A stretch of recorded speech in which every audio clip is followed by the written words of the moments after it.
नमस्कार, अवतार मीडिया में आपका स्वागत है। आपके साथ मैं रीना झा बालियान। खबरों का रुख करेंगे, लेकिन उससे पहले एक नजर डालते हैं इस वक्त की हेडलाइंस पर। केदारनाथ में फिर खिला कमल, बीजेपी प्रत्याशी आशा नौटियाल के सिर सजा जीत का ताज। बीजेपी को मिला बाबा केदार और जनता का आशीर्वाद।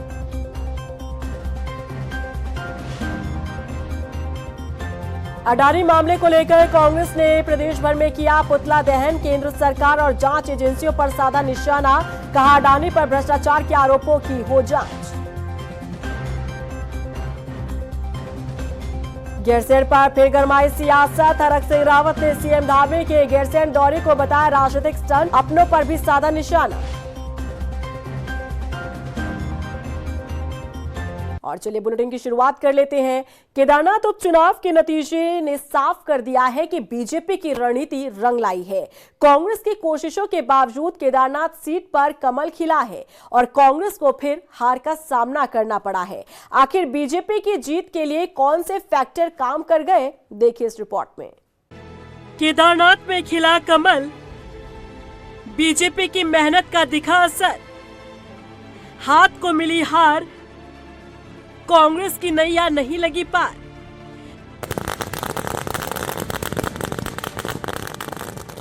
धामी जिंदाबाद, बधाई हो, बधाई हो, बधाई हो, बधाई हो। केदारनाथ उपचुनाव से कांग्रेस को काफी उम्मीदें थी, लेकिन पार्टी की उम्मीदें पूरी ना हो सकी, क्योंकि केदारनाथ में एक बार फिर से कमल खिला है। कांग्रेस का हाथ आखिर कहां कमजोर पड़ गया, ये पार्टी के लिए मंथन का विषय बन गया है। चुनावी मैदान में बीजेपी से प्रत्याशी रही आशा नौटियाल को 23,814 वोट मिले, तो वहीं कांग्रेस के प्रत्याशी रहे मनोज रावत को 18,192 वोट मिले हैं। वहीं निर्दलीय प्रत्याशी रहे त्रिभुवन को 9,311 वोट मिले। तकरीबन 5,622 वोट से बीजेपी प्रत्याशी आशा नौटियाल को जीत मिली है। आशा नौटियाल की इस जीत को लेकर सूबे के मुखिया पुष्कर सिंह धामी ने भी बधाई दी है। बाबा केदार को प्रणाम करते हुए केदारनाथ विधानसभा की देवतुल्य जनता को भारतीय जनता पार्टी की प्रत्याशी आशा नौटियाल जी को विजयी बनाने के लिए बहुत धन्यवाद करता हूं, दिल से आभार व्यक्त करता हूं। केदारनाथ विधानसभा में मिली ये जीत, ये जनता की जीत है। हमारे प्रधानमंत्री आदरणीय मोदी जी ने जो बाबा केदार धाम का नवनिर्माण और पुनर्निर्माण किया, वहाँ के लिए योजनाएं बनाई, जो वहाँ विकास का क्रम शुरू हुआ, ये उसकी जीत है। हमारी ये जीत, ये विकास की जीत है। हमारी ये जीत राष्ट्रवाद की जीत है। हमारी ये जीत सनातन की जीत है। इतना ही नहीं, इस चुनाव में इन्होंने पूरी तरह से क्षेत्रवाद फैलाने का काम किया, जातिवाद फैलाने का काम किया। तमाम प्रकार से भ्रम और झूठ की राजनीति को जनता ने नकार दिया। कांग्रेस केदारनाथ सीट पर अपनी जीत को लेकर काफी आश्वस्त नजर आ रही थी। वजह रही मंगलौर और बद्रीनाथ में जीत का असर, तो वहीं केदारनाथ से जुड़े मुद्दों के सहारे बीजेपी पर प्रहार। लेकिन केदारनाथ नतीजे ने कांग्रेस के सपनों पर पानी फेर दिया। कांग्रेस की हार को लेकर पूर्व मुख्यमंत्री हरीश रावत ने बीजेपी पर निशाना साधा है। भाजपा की सत्ता और शराब और धन बल की जीत है, मगर उत्तराखंड की हार है, उत्तराखंडी सरोकारों की हार है। मनोज रावत मेरी नज़र में आज भी जिन चीज़ों के खिलाफ उत्तराखंड खड़ा है, लड़ रहा है, आवाज़ उठा रहा है, उसके लिए एक मुफीद जनप्रतिनिधि है। केदारनाथ उपचुनाव की बागडोर संभाल रहे कांग्रेस नेता गणेश गोदियाल का कहना है कि ये हमारे लिए एक सीख है कि विपक्ष के वोटों का बिखराव कर बीजेपी सत्ता पर काबिज होती है। और ये नहीं कहा जा सकता कि केदारनाथ विधानसभा ने पुष्कर धामी जी की कार्यशैली पर मोहर लगाई है, लेकिन ये कहा जा सकता है कि मुख्य विपक्षी दल होने के साथ साथ हम इस बात को नहीं संभाल पाए कि जो सरकार की नीतियों के खिलाफ जो मत थे, उन 33,000 मतों को हम एकजुट रख पाए। लिहाजा ये हमारी कमी है कि हम उन 33,000 वोटों को अपने पक्ष में नहीं रख पाए। केदारनाथ उपचुनाव में बीजेपी की जीत के कई महत्वपूर्ण फैक्टर रहे। इनमें उपचुनाव से ऐन मौके पहले धामी सरकार की बड़ी सौगातें, उपचुनाव में सरकार का एक्टिवनेस, सत्ताधारी पार्टी की जीत, महिला प्रत्याशी का चुनाव लड़ना, ऐसे कई फैक्टर बीजेपी के फेवर में काम कर गए। लेकिन वहीं दूसरी तरफ कांग्रेस कहां पिछड़ गई, कांग्रेस की मेहनत में कहां कमी रही, ये पार्टी के लिए मंथन का विषय है। रफ्तार मीडिया के लिए देहरादून से मनीष जंगवाल, सुशांत सिंह के साथ ब्यूरो रिपोर्ट।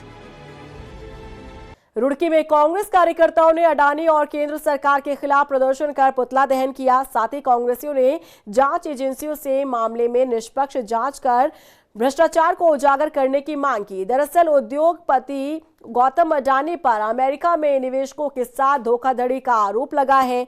अडानी पर आरोप है कि उन्होंने भारतीय उपमहाद्वीप में सोलर एनर्जी कॉन्ट्रैक्ट और फंडिंग हासिल करने के लिए बड़े पैमाने पर रिश्वत दी और ये बात उन्होंने अमेरिकी निवेशकों से छिपाई।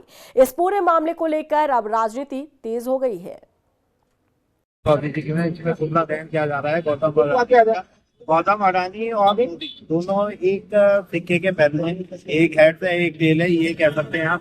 और गौतम अडानी ने जो किया गरीब लोगों के पैसों का जो खत्म करने का कार्य किया, जो छोटे छोटे निवेशक हैं जिन्होंने अपना पैसा लगाया उन्हें डुबाने का काम किया है, वो बहुत ही गलत काम है। और उसमें हम ईडी वाले हर छोटे मोटे कामों में जो है कांग्रेसियों को या दूसरी विपक्ष पार्टियों को घेरने का काम करते हैं। उसमें गौतम अडानी के खिलाफ विरोध जो है कोई मुकदमा दर्ज नहीं करते, ना उससे पूछताछ करते। ये दिखलाता है कि जो डबल इंजन की सरकार है, जो भाजपा की सरकार है, उसकी करनी और करनी में कितना फर्क है।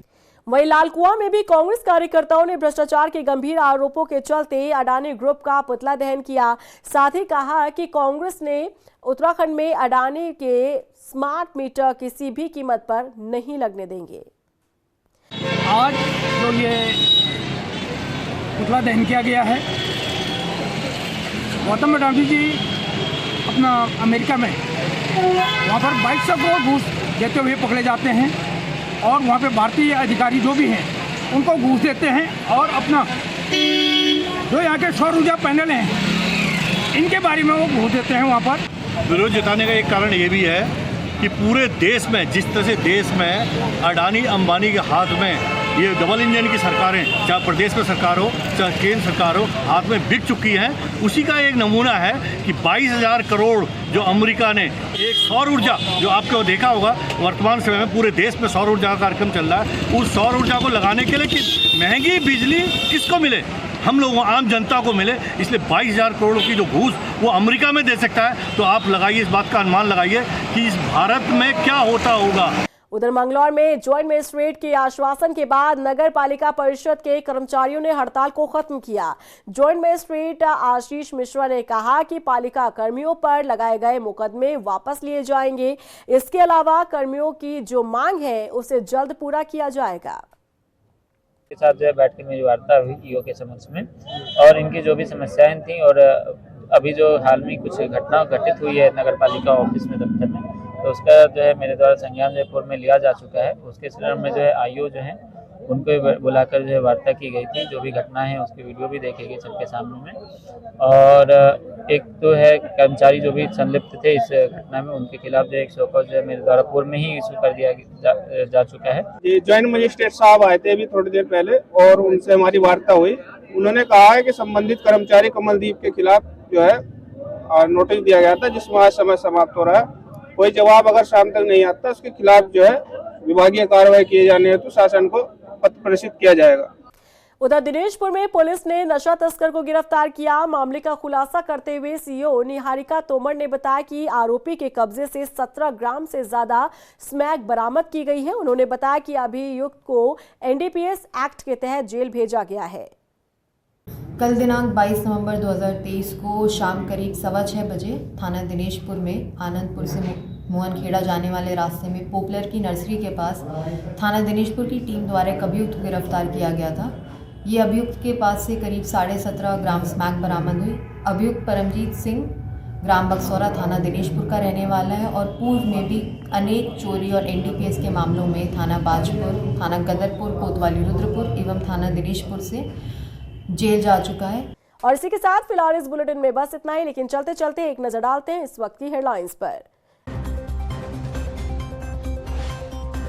केदारनाथ में फिर खिला कमल, बीजेपी प्रत्याशी आशा नौटियाल के सिर सजा जीत का ताज, बीजेपी को मिला बाबा केदार और जनता का आशीर्वाद।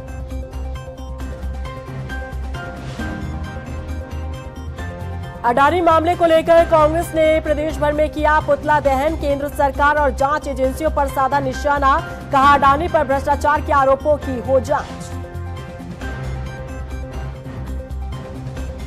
गैरसैंण पर फिर गरमाई सियासत। हरक सिंह रावत ने सीएम धामी के गैरसैंण दौरे को बताया राजनीतिक स्टंट। अपनों पर भी साधा निशाना।